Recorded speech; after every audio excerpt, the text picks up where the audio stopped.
جاهزين؟ يلا بينا. أحمد عز الدين علي عزت. اسمعي يا منطقة، البنت حنان بنت الحاج حسين تخصني. أي ذكر يشالب يتدحرج دماغك وين يروح نواحيها هقطع وشك.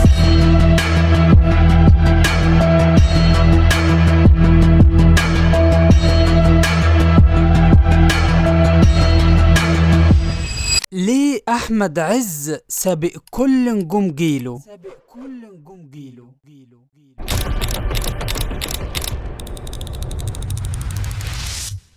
احمد عز. احمد عز نجم اسمه غني عن التعريف، متمرد من اول بطوله مطلقه ليه على شكله الحلو وسمه، اللي هو انا عايز اوصل.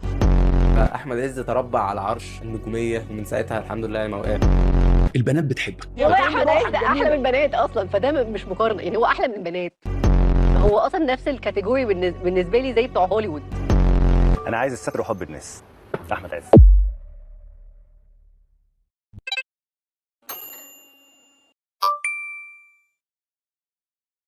هو قرار محدش هيجري وراك عشان خاطر تعمله، فقوم صلي. أحمد عز الدين علي عزت، تاريخ الميلاد 23 يوليو 1971. اتولد في المعادي اللي في القاهرة، درس آداب إنجليزي في جامعة عين شمس، ولما اتخرج اشتغل في سياحة وفنادق، وكان بيحب شغله جدا، ولكن حلمه الحقيقي كان التمثيل. بس انا دايما كنت وانا بعدي كده بشوف الافيشات، انا حاسس ان انا هنا، انا مع الناس دي، بس ازاي مش عارف، بس انا بحس ان انا مرتبط بالحاله دي. طيب يدخل مجال التمثيل ده ازاي؟ قرر انه يشتغل موديل في البداية. هو كان فاكر انه لما يشتغل عارض ازياء ان كده المخرجين هيشوفوه على الشاشة فيعجبوا بشكله فيقولوا له تعالى مثل. هو كان فاكر كده. ولما عملت موديلنج عشان انا كنت فاكر ان من الموديلنج المخرجين هيشوفوني فيشغلوني في السينما، لان شغلانه الموديل دي مع كل الاحترام والتقدير دي مش شغلانه، يعني دي حاجه انت بتعملها كده خميس وجمعه يعني.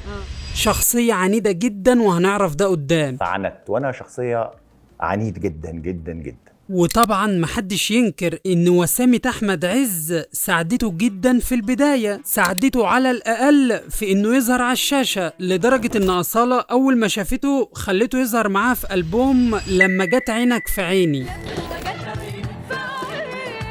وده ليه؟ علشان شكله. انا ما بقولش انه ما بيعرفش يمثل، ولكن انا بقول ان شكله ووسامته دي ساعدته على الاقل لعب الدور رئيسي في انه يظهر على الشاشة. يعني واحد زي محمد رمضان كده، هو كان عارف ان شكله ما يساعدوش انه يظهر في التلفزيون اصلا. طول حضرتك تعرف منين صاحب الصوره دي بيعرف يمثل ولا ما بيعرفش يمثل؟ انا لو سبت صورتي هترميها. فاعتماده الاكتر كان على موهبته اللي محدش يقدر ينكرها في التمثيل. هو بصراحة فنان موهوب، محدش يقدر ينكر كده. انما احمد عز بقى هو في الاول وفي الاخر ده حاجة من عند ربنا، فوسامته دي كان لها دور رئيسي في انه يظهر على الشاشة على الاقل لاول مرة. أول ظهور ليه على الشاشة كان مع المخرجة إيناس الدغيدي في فيلم كلام الليل. الدور كان صغير ولكن هو كفيرست ستيب، خطوة مبدئية مش وحشة. لو سمحت يا فندم. نعم يا سيدي. في واحدة قالوا لي إن جت هنا النهارده مقبوض عليها. آداب برضه؟ هم قالوا لي كده. اسمها إيه؟ أمين عبد الباسط. بعد التجربة دي أحمد عز بيحب الموضوع جدا، وبيقرر إنه ياخد الموضوع بجدية بقى، ويروح يدرس تمثيل في كذا ورشة عمل. ده فن افهمه. وهنا بقى أحمد عز بيتحط قدام طريقين اتنين مالهمش تالت، يا إما يكمل في شغله في السياحة والفنادق، أو إن هو يستقيل منه ويتجه للتمثيل. ما قداموش طريق تاني. الموضوع مش سهل خالص، يعني انت بتتكلم إن واحد هيسيب أكل عيشه ويروح لمجال تاني هو مش عارف هتظبط معاه فيه ولا لأ. جيت في رمضان قلت لهم في الشغل انا محتاج اجازة، انا ما اعرفش انا هنجح ولا مش هنجح، قلت لهم انا محتاج اجازة شهرين هعمل فيلم واجي. ولكن لا يفوز بلذة إلا كل مغامر. أحمد عز بيضحي، بيقرر إنه يستقيل من شغله ويتجه لتمثيل. قال لي بص يا ده يا ده، قلت له انا هعمل الفيلم. قال لي قدم استقالتك دلوقتي وسيب مفاتيح مكتبك. والد احمد عز اللي هو الحاج عز الدين ما كانش حابب مجال التمثيل ده في البداية وعايز ابنه يكمل في شغله. فالمهم بعد ما احمد خلاص ساب الشغل واستقيل منه، الكلام ده كان في شهر رمضان اللي بالمناسبة باقي عليه من تاريخ اليوم 1/12/25، يبقى باقي عليه 79 يوم بالظبط. اللهم بلغنا رمضان. نرجع لموضوعنا. وهم قاعدين بيفطروا كده والدنيا تمام، احمد عز بيقول لهم يا جماعة انا استقلت من الشغل وعايز امثل. واحنا قاعدين على الفطار انا وابويا وامي وبتاع، قلت لهم انا استقلت عشان حمس. ابويا ساب الاكل، امن على الفطار. عاوزين نعملك بني ادم يا ما انا عاوز اعملك بني ادم.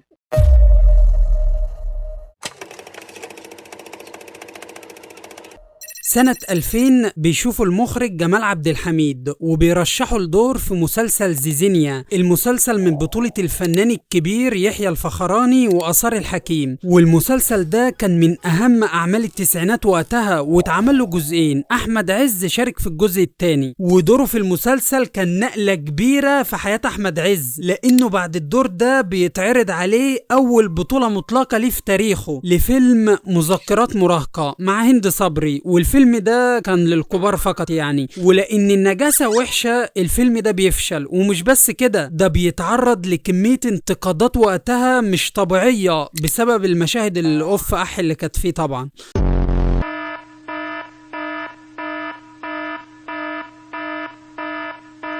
الكلام ده مش إلزام، هي فقط مجرد نصيحة لله، ما تروحش تتفرج على الفيلم ده، أنا عملت اللي عليا، الباقي بينك وبين ربك.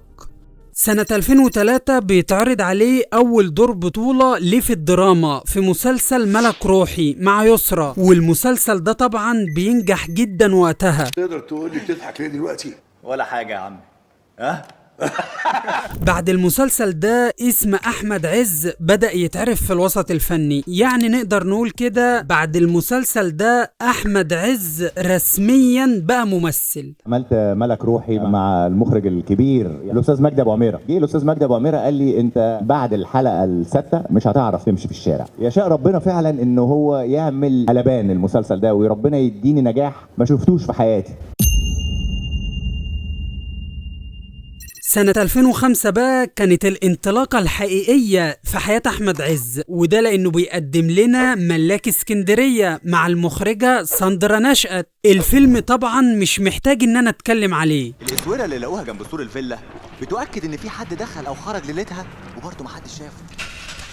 وفيلم طبعا بحجم ملاك اسكندرية كان فيلم كبير جدا بالنسبة لأحمد عز وقتها، حرفيا كده غير أي عمل شارك فيه قبل كده، لأنه كان من بطولة غادة عادل، والفيلم كان مصروف عليه بادجت كبيرة، فما ينفعش إن الفيلم ده يفشل. وبالمناسبة الفيلم ده كان من بطولة فنان تاني خالص غير أحمد عز، ولكن المخرجة ساندرا نشأت لما شافت صورته حست إن الواد ده وشه سينمائي، وسامته يا جدعان مش محتاجة كلام يعني. المهم عملت له كاستنج، اختبار تمثيل يعني، ومثل مشهد من الفيلم قدامها واقتنعت بيه جدا وقالت خلاص هو ده بطل الفيلم.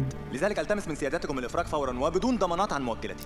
الفيلم طبعا نجح نجاح كبير جدا وقتها، ولسه لحد النهارده بيتعرض على الشاشه. المخرجه ساندرا نشأت كانت اول مخرجه تؤمن بموهبه احمد عز بشكل جدي وتديله فيلم بحجم ملاك اسكندريه، واحمد عز طبعا ما نساش حاجه زي كده، ودايما بيقول في اي لقاء بيطلعوا ان ساندرا نشأت كانت صاحبه الفضل عليه بعد ربنا طبعا في انطلاقته في السينما. ساندرا دي انا دايما بقول لها انت بيتي. انا ساندرا لو طلبتني في فيلم في حياتها، انا لو طلبت عناية في الشغل، يعني هي صاحبة فضل، والمكانة اللي انا فيها دي دلوقتي هي ليها يد كبير جدا جدا جدا. الفيلم ده نقل احمد عز من ممثل عادي لنجم شباك وزود جماهيريته بنسبة كبيرة، والفيلم ده كان بداية سلسلة نجاحات كتير قوي ما بينهم. اشتغلوا مع بعض بعد كده وقدموا لنا فيلم الرهينة، والفيلم ده حقق نجاح كبير جدا. اكيد اتخطف، هو انا مجنون؟ اتخطف. وعز بصراحة بعد الفيلم ده أثبت فعلا إنه يستحق إنه يكون من نجوم الصف الأول. وبعدها قدم لنا فيلم الشبح مع النجمة زينة. عاني من حالة نفسية. حالة ايه يا ابو حالة؟ هو وبعدها شارك مع الفنان الكبير نور الشريف في فيلم مسجون ترانزيت. هتسرق مصر يا علي. يعني ايه جت عليا انا يا باشا؟ يا ابن الصيعة. سنة 2009 المخرج أحمد علاء الديب بيتعاقد مع أحمد عز وبيقدموا لنا الفيلم المحبب جدا إلى قلبي على المستوى الشخصي بدل فائد. ما انت بتعرف تفكر اهو، امال ليه بيقولوا عليك حمار؟ عز بصراحة قدم أقوى أداء مزدوج في الفيلم ده، شخصيتين مختلفين تماما عن بعض وقدمهم بطريقة تخليك تقول عليه فعلا فنان صف أول، مش أي حد يعرف يعمل كده. كان فيلم من الافلام الصعبه وكان التكنيك ما كانش سهل وقتها. انا فاكر ان كان في زميل بيصور جنبي في الاستوديو اللي جنبي، انا كنت باجي الصبح عشان ابتدي اصور في بدل فائد وهو يجي بعد مني وبعد كده هو يروح ويجي تاني يوم وانا لسه مكمل في نفس اليوم اللي انا بصور فيه. كان من اكتر الافلام صعوبه. كل العيال اللي من عينتك بيقولوا نفس الكلام وما يخصنيش، وانا عمري ما كنت هبقى زيك.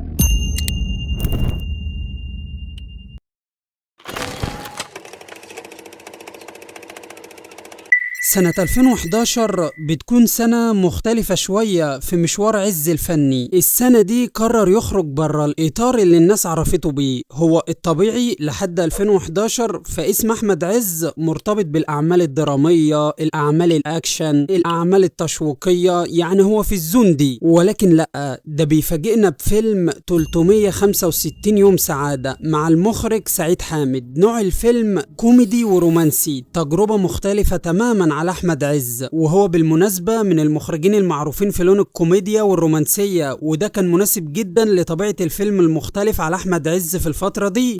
هو اكل ولا بحلقه؟ انت ليك ان الشغل يمشيه راجل، يمشيه ست، يمشيه كنغر، المهم ان هو يمشي.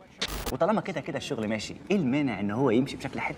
ويمكن ده السبب اللي مخلى أحمد عز ناجح لحد النهاردة، إنه ببساطة بيحب يتنوع في أعماله، ما بيحبش يحط نفسه في زون واحدة. إنه يا جماعة لأ، أنا مش مجرد شاب وسيم بقى وعيل حلوة بيطلع في الأعمال اللي محتاجة شكل بقى والكلام ده، لأ، أنا فنان موهوب وبحاول أثبت ده. أكلمك راجل لراجل ولا ألزقك بالقلم على قفاك؟ لا، راجل لراجل. لم نفسك. الفيلم ده نزل في وقت صعب جدا في عز ثورة 25 يناير، والطبيعي ان الظروف دي اثرت على ايرادات الفيلم بنسبة كبيرة جدا. الفيلم ما حققش حتى نص النجاح المطلوب منه اساسا، وده طبيعي على فكرة، اصل احنا في ثورة والاجواء مشدودة، فمين اللي هيبقى فاضي يدخل سينما يتفرج على فيلم كوميدي ورومانسي؟ دوقته يا كوس، دوقته سكة ما عندكش دم. ولكن المفاجأة الفيلم ده بعد الثورة لما بيتعرض على شاشات التلفزيون بدأ يحقق نجاح كبير جدا وشعبيته زادت بنسبة كبيرة. يا عمك بورس، انا ما تلعبش بيا، انا العب بنسوان مصر كلها. تيجي حته بنت مفقوده زي دي ترتصي وترتصك، انت ايه؟ سنة 2012 بيقدم لنا فيلم حلم عزيز. نوع الفيلم دراما كوميدي خيال. الفيلم كان من إخراج عمرو عرفة وتأليف نادر صلاح الدين. طبعا الفيلم نجح جدا وقتها لأنه مش بس كان كوميدي، لأ، ده كمان كان بيناقش فساد بعض رجال الأعمال بطريقة كوميدية. يا هلا، لو في حاجات من دي هنا. طب نخليهم 8 وتسامحني دلوقتي؟ خليهم 10 وادعي لك بطولة العمر. وطبعا وجود الفنان الكبير شريف منير كان تقل للفيلم. يا هلا انت طلعت درجتين وهم كلهم 30 درجة، يلا. وفي نفس السنة 2012 المخرجة ساندرا نشأت بتكلم أحمد عز وبتقوله إن هي عايزاه معاها في الفيلم اللي غني طبعا عن التعريف، الفيلم اللي أنا على المستوى الشخصي بحبه جدا، فيلم المصلحة مع أحمد السقا. الفيلم ده من أحسن الأفلام اللي أنا سمعتها لأحمد عز بأمانة يعني، ومش أنا لوحدي على فكرة، أي حد شاف الفيلم ده هيقولك إن عز بصراحة كان عالي قوي على السقا في الفيلم ده. رجال وبيدور على حق اخوه، هذا حقه. بس مش من حقك، المسيات حرمة عندنا. حمزة محدش هيلمسك. سنة 2015 أحمد عز بيظهر معانا في فيلم ولاد رزق الجزء الأول شخصية رضا. ولكن المفاجأة اللي أنا شخصيا اتفاجئت منها وأنا بكتب سكريبت الحلقة إن أحمد عز أساسا شارك في الفيلم ده بالصدفة. ولاد رزق ده ما كانش فيلمي، كان فيلم فلان وفلان وفلان وفلان، وكل شويه حد يقراه ما يعجبوش. احنا كنا رايحين بشكل تاني، كنا رايحين اسمر وحد شكله تحس انه طالع من الحاره وكده وشعبي. ربيع في ايه؟ الله الله الله. يعني دور رضا ده اساسا كان مترشح الاول لكذا فنان تاني مش احمد عز خالص. من ضمن الكلام يعني انه كان مترشح لمحمد رمضان بس رفض لانه كان بيصور اعمال تانية في الوقت ده. فاللي حصل ببساطة ان طارق العريان جات له مكالمة واتقال له كده بالظبط: احمد عز بيتمرن قدامه في الجيم، ايه رايك يجي يقدم دور رضا؟ في البداية طبعا كان معترض، ازاي احمد عز هيجي يقدم شخصية رضا؟ يعني احمد عز ده شاب ابيض عينيه خضراء شكله ابن ناس كده محترم، فاللي هو ازاي هيجي يقدم شخصية زي رضا؟ اصلا شخصية رضا دي مكتوبة انه شاب اسمر شاب صايع بقى شكله ابن بلد والكلام ده، فاللي هو ازاي احمد عز يعني؟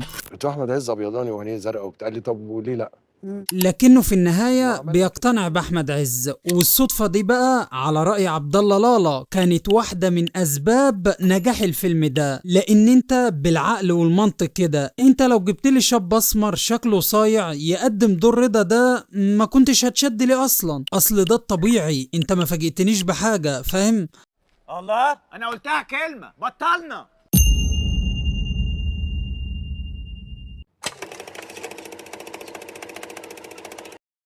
بعد ولاد رزق الجزء الأول أحمد عز بيختفي عن السينما سنتين، ورجع لنا في 2017 بفيلم الخلية، نفس المخرج طارق العريان. الفيلم ده كان من بطولة أحمد عز، محمد ممدوح، أمينة خليل وغيرهم كتير من النجوم. أحمد عز قال عن الفيلم ده إنه عمل إنساني مش مجرد فيلم أكشن بقى وإثارة والكلام ده، قال إنه عمل إنساني عن حياة كل ضابط بيواجه الإرهاب في شغله وبيتعب جدا على ما يمسكهم علشان يحافظ على البلد، وشدد برضه على مدى اعتزازه بالتجربة دي خلال مشواره الفني.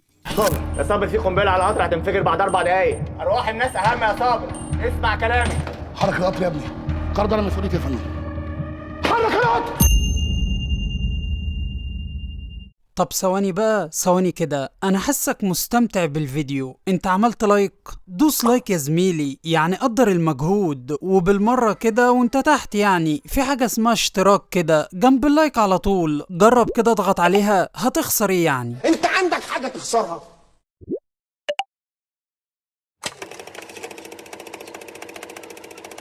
في 2019 قدم لنا فيلم ولاد رزق الجزء الثاني، والفيلم كسر الدنيا للمرة الثانية على التوالي، لدرجة ان الفيلم ده اتصنف انه من اعلى الافلام العربية من ناحية الايرادات، ووصل حجم ايراداته حوالي 43 مليون جنيه خلال الاسبوع الاول من عرضه. انتوا جايين تعلموا علينا في منطقتنا؟ ده احنا اولاد رزق يا شوية خواجات. يلا يا ندى يلا.